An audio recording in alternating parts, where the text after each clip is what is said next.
Loving Lord, napakaraming nangyayari sa buhay ko sa ngayon. Ang mga pagbabago ay tila nagaganap sa bawat bahagi ng aking buhay. Ang mga kaibigan at kapitbahay ay lumayo. Ang aking mga mahal sa buhay ay lumipas na. Ang mga tensyon ay tila nakapaligid sa akin sa bawat panig. Ngunit ang aking pag-asa at tiwala ay nasa iyo. Habang lumalabas ako sa hinaharap, sa paharap ng lahat ng mga pagbabago at hamon na nagaganap sa buong paligid ko, dalangin ko na patuloy kang makakasama ko para manguna at gumabay, tumulong at magprotekta, para aliwin at suportahan. Panginoon, kumapit ako sa iyo dahil ikaw ang bato ng aking kaligtasan, ang aking depensa at ang aking tagapagtanggol. Salamat, Panginoon, na sa mundong ito ng pagbabago ay pagbabago. Ikaw ay pareho kahapon, ngayon at magpakailanman. Salamat na ikaw ay kasama ko sa lahat ng nagbabagong mga eksena at sitwasyon ng aking buhay. At salamat sa iyo na ikaw ay babalik sa lalong madaling panahon upang kunin ang lahat ng nagtitiwala sa iyong pangalan, upang makasama ka magpakailanman. Kumakapit ako sa iyo, Panginoon, dahil ang aking pag-asa at ang aking kinabukasan ay nasa iyo lamang. Sa pangalan ni Jesus ay nananalangin ako. Amen. Panginoon, nagkaroon ako ng gayong mga pangarap sa hinaharap noong bata pa ako, at nakagawa ako ng napakagandang mga plano para sa aking buhay at sa aking pamilya. Ngunit ngayon, Panginoon, sa mga krisis, pang-ekonomiya at lahat ng nangyayari sa ating mundo ngayon, na tila nais na naming basagin ang natitira sa mga pamantayan ng Kristiyanong Judeo. Napakalungkot ng hinaharap. Ngunit nagpapasalamat ako sa iyo sa paalala na ibinigay mo ako mula sa aking pastor at sa aking natutunan mula sa aking sariling pag-aaral sa Biblia, na ang mundong ito ay hindi ang aming tahanan, ngunit isang lugar lamang, at na kami ay dumadaan lamang sa aming daan patungo sa aming makalangit na tirahan, na iyong inihanda para sa amin sa langit. Napakagandang kinabukasan na pinlano mo para sa lahat ng iyong mga anak.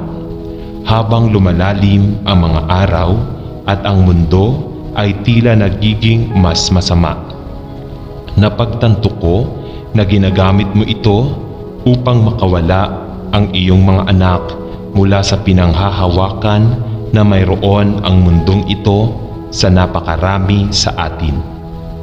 Panginoon, salamat sa pagpapaalala sa akin na hindi ako magiging masyadong komportable sa mundong ito. Ngunit upang ihanda ang aking puso para sa oras na makakasama namin kayo sa langit. Panatilihin ang aking pamilya at ako sa lalong madilim na mundong pang-ekonomiya, at ibigay ang lahat ng aming mga pangangailangan habang kami ay narito.